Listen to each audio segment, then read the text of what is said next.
Brought you by Meghdoot herbal. Meghdoot सतरीठा shampoo ये hair fall को कम करे, डैंड्रफ को रोके और दे आपके बालों को भरपूर मजबूती। मेघदूत सतरीठा शैम्पू। हमेशा से ही मेरा निर्धारित था कि मुझे डिप्टी कलेक्टर तो एक बार बनना है। इवन जब कल रिजल्ट का सुना कि रिजल्ट आने वाला है 2 दिन पहले से थोड़ा एंजाइटी हो रही थी कि रिजल्ट नहीं हुआ तो अब क्या करूंगी। सबसे पहले मेरा परिवार, इतने संघर्षों के बावजूद मुझे कुछ भी बताना नहीं, हर बातों से मुझे दूर रखना कि नहीं तुम अपनी पढ़ाई पे फोकस करो, घर की टेंशन हम संभाल लेंगे। मैंने मेहनत हमेशा लक्ष्य आधारित होनी चाहिए। मतलब हम कोई भी बच्चा है या यूपीएससी या एमपीपीएससी की तैयारी कर रहा है, कभी भी हमने बच्ची को ये नहीं कहा कि बेटा हम इतना परेशान हैं, हम क्या हैं। हम इसको यही बताते थे बेटा तुमको क्या चाहिए। कहते हैं कोशिश करने वालों की कभी हार नहीं होती।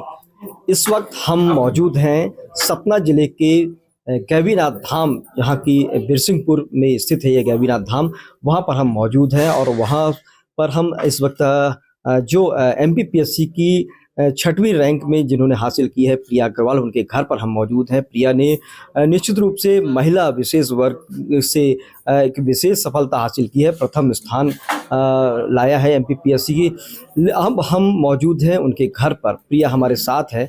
प्रिया, निश्चित रूप से बेहद ही कठिन तप किया है और बड़ी मेहनत की है आपने इस मुकाम को हासिल करने में। जी जी। क्या लग रहा है किस तरीके से इस मुकाम को आपने हासिल किया? प्रारंभिक शिक्षा दीक्षा आपकी कैसी रही? और एक बड़ा विषय जो कि ये है कि पिताजी आपके एक नारियल प्रसाद की दुकान चलाते हैं। ऐसे में कम संसाधनों के बीच में आपने इस सफलता को कैसे हासिल किया? सफलता का जो मेरे संघर्ष का समय था वो 2014 से या कहूँ मैं चालू हो जाता था, जिसके 2014 ट्वेल्थ में 91% आना, फिर ये डिसाइड करना कि ये एग्ज़ाम देनी है सिविल सर्विसेज की, इंदौर जाना, 3 साल कॉलेज, खुद को समझने में कि क्या करना है, कैसे तैयारी करनी है। कॉलेज टाइम पे पूरा मैं प्लान तैयार करते रहती थी कि जैसे बच्चों से मिलना, क्योंकि कुछ जानकारी नहीं थी, सरकारी स्कूल से बाहर गए थे, कॉन्फिडेंस ही नहीं था किसी से बात करने का। तो सब बच्चों से मिलती, बात करती कि आप कहाँ कोचिंग कर रहे हैं, कैसे तैयारी, कौन से नोट्स। जैसे ही कॉलेज ख़त्म हुआ मेरा 2017 में, उसके बाद तैयारी चालू की 2018 से मैंने। 2019 मैंने पहला प्रयास दिया एमपीपीएससी का, जिसमें मेरा मेंस में चयन हुआ, इंटरव्यू अभी रिजल्ट प्रावधिक सूची में उसमें वेटिंग में है मेरा। और 2020 में सिलेक्शन नहीं हुआ, फिर कोशिश की 2000, और कोइंसिडेंस ऐसा था कि जिस दिन 2000, मुझे आज भी याद है, 2020 का रिजल्ट आया था 7 जून या 9 जून को आया था, और 1 महीने बाद जब 17 जुलाई से हमारे 2021 मेंस के पेपर थे, उस इतने डीमोटिवेशन वाले स्टेज पे पढ़ाई करना, मेंस देना, फिर उस मोटिवेशन के साथ पढ़ी कि नहीं इस बार तो सिलेक्ट होना ही है। सिलेक्ट भी हुई, लेकिन थोड़ी कुछ कमियां रह गई, तो लेबर अफसर के पद पे, अच्छे पद पे मुझे चयन मिला। और 2022 में इंटरव्यू दिया, लेकिन डिप्टी कलेक्टर ही से प्राथमिकता भरी थी और डीएसपी भी भरी थी, तो लेकिन मेरा फाइनल सिलेक्शन में नाम नहीं था। और अभी 2023 में मेरा फाइनली सिलेक्शन हुआ है डिप्टी कलेक्टर के पद पे। इसके पहले भी आप लेबर ऑफिसर थी जी। तो क्या लग रहा था, आपने पहले ही लक्ष्य निर्धारित कर रखा था कि कहाँ तक जाना? बिल्कुल, हमेशा से ही मेरा निर्धारित था कि मुझे डिप्टी कलेक्टर तो एक बार बनना है। इवन जब कल रिजल्ट का सुना कि रिजल्ट आने वाला है 2 दिन पहले से थोड़ा एंजाइटी हो रही थी कि रिजल्ट नहीं हुआ तो अब क्या करूंगी, क्योंकि अब तो ना कोई रिजल्ट वेटिंग है, सारे मेंस दे चुकी हूँ। तो बस कल सारी बुक्स निकाल के रखी थी कि अगर आज नहीं हुआ तो कल से पढ़ने बैठना, और 2026 प्रीलिम्स की डेट आने वाली है तो वापस प्रीलिम्स करना। ये देखा जाता है बहुत सारे बच्चों ने ये एग्ज़ाम दिया है।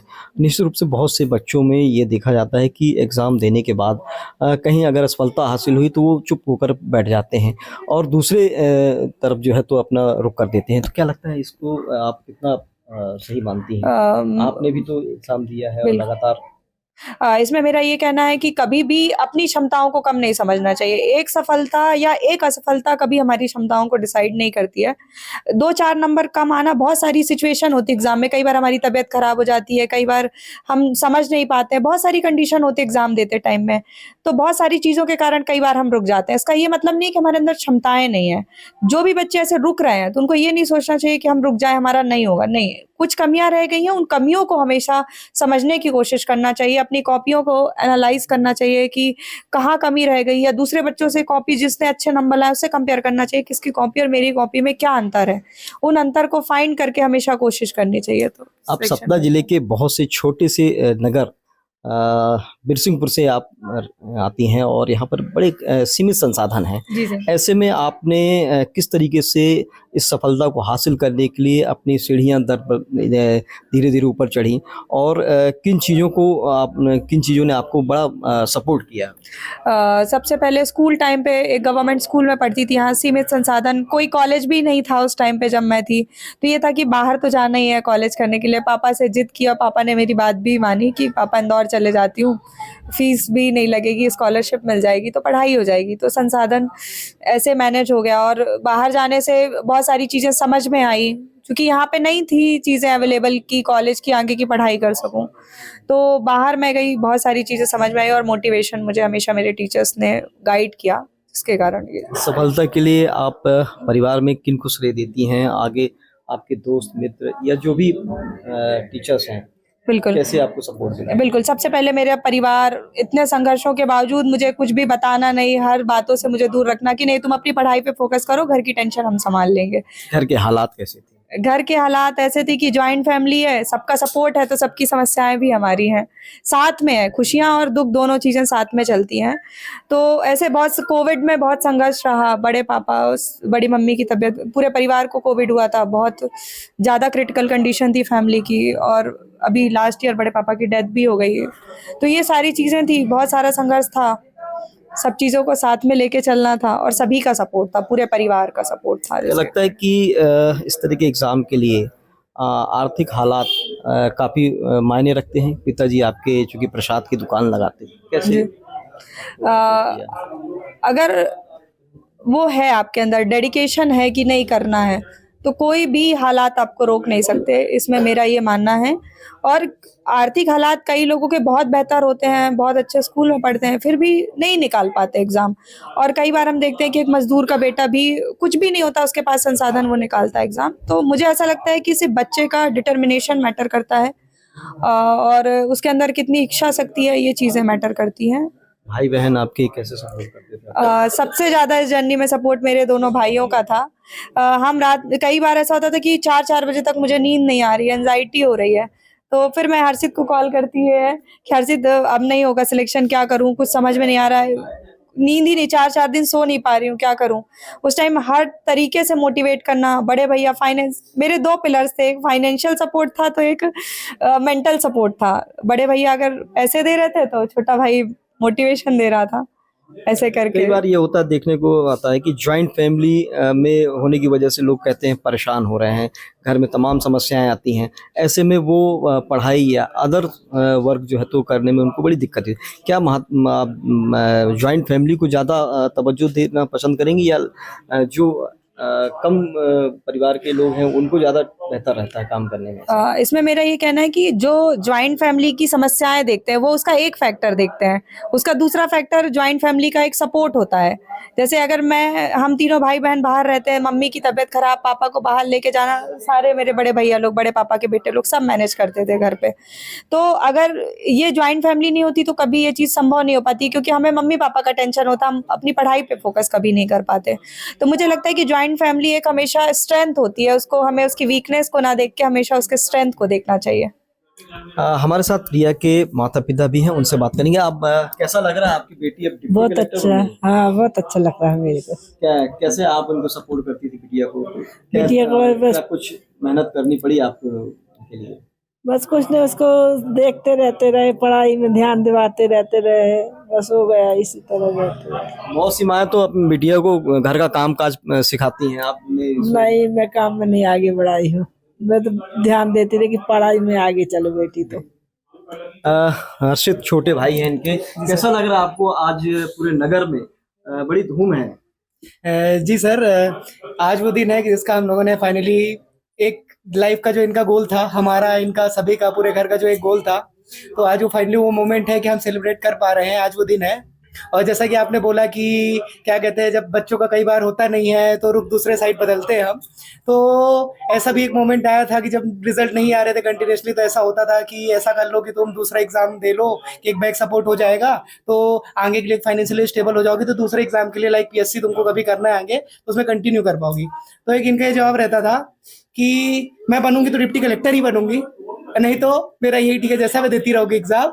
तो फिर हम लोग का यही था कि नहीं, अब दे रहे हैं तो दे रहे हैं, अब जो समय लगेगा, समय की अब वो नहीं है बस, लेकिन एक बार है लाइफ में, तो भरोसा भी था कि हमेशा जितना मतलब लाइक कंसिस्टेंसी हमने देखी है बचपन से, और मैं तो इनसे छोटा हूँ तो मैं हर चीज़ देखा हूँ, मैं इन्हीं से सीखा हूँ। तो चीज़ें हाँ कि एक होता है कि भाई बहन में आपस का भरोसा होता है कि हाँ नहीं तू कर लेगा, तू कर लेगी, तो वाला था। तो फाइनली आज वो हैं और आज तो खुशी का माहौल है।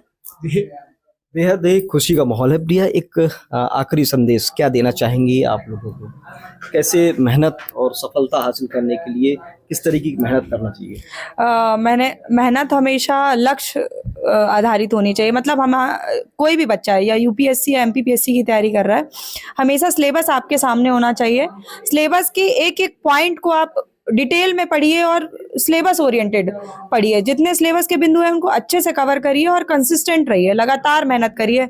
ये नहीं कि एक बार प्री नहीं निकला या एक बार मेंस नहीं निकला, इससे कोई फर्क नहीं पड़ता है। किसी का लेट सिलेक्शन होगा, रैंक के साथ होगा, वो ज़्यादा मैटर करता है। तो मुझे लगता है कि लगे रहना ही सफलता के लिए ज़रूरी है। तो लगे रहिए मुन्ना भाई। प्रिया का ये कहना है निश्चित रूप से सफलता जरूर मिलेगी। हमारे साथ प्रिया के पिता हैं। बेहद ही खुशी का पल है। आप जो कि प्रसाद की दुकान लगाते हैं, क्या कभी आपने सोचा था एक छोटी सी दुकान से एक बिटिया के एक बड़े सपनों को पर लगते आप देखेंगे? ऐसा तो मैंने सपने में देखा था, लेकिन क्षमता तो नहीं थी। लेकिन फिर भी अपने बिटिया की लगन देख करके मैंने सोचा कि अब बिटिया की मेहनत और लगन को बरकरार रखते हुए मैंने इसको यही कहा था कि बेटा तुम जरा से भी हताश नहीं होना, अब तुम्हारे लिए जितनी हमारी क्षमता होगी हम पूरी क्षमता से तुम्हारा साथ देंगे। और कभी भी हमने बच्ची को ये नहीं कहा कि बेटा हम इतना परेशान हैं, हम क्या हैं। हम इसको यही बताते थे बेटा तुमको क्या चाहिए, तुम ये बताओ बस। और हमेशा इसको मोटिवेट करते गए हैं कि बेटा तुम अच्छे ढंग से अपनी जो लक्ष्य बना के रखी हो उसमें आगे बढ़ो, और हमारे तरफ से जो भी सहयोग चाहो हम बराबर देने को। हर व्यक्ति के जीवन में बड़े उतार चढ़ाव आते हैं। आपके जीवन में भी इस तरीके से उतार चढ़ाव आए होंगे। जॉइंट फैमिली है, बिटिया को पढ़ाने के लिए आप कभी कोई ऐसा पल आया कि उस दौरान आपको लगा हो कि अब बड़ी समस्या है, और उस पलों में आपने कैसा महसूस किया और फिर इसको कैसे आगे बढ़ाया? पल तो बहुत आए हैं ऐसे। कोविड टाइम पे ऐसा आया है कि उधर बच्ची का रूम का किराया भी लगना है, इधर सारे शॉप बंद थे, कोई का आमदनी का जरिया नहीं था।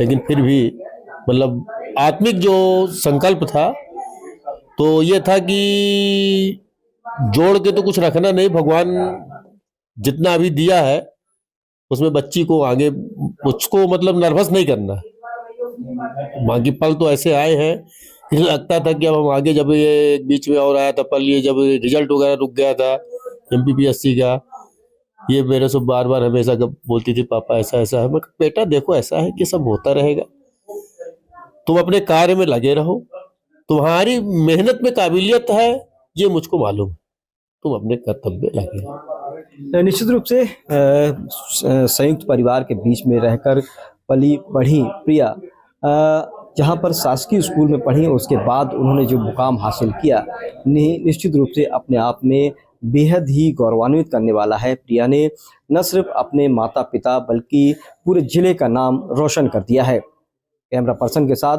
वेंकटेश द्विवेदी, MP तक के लिए।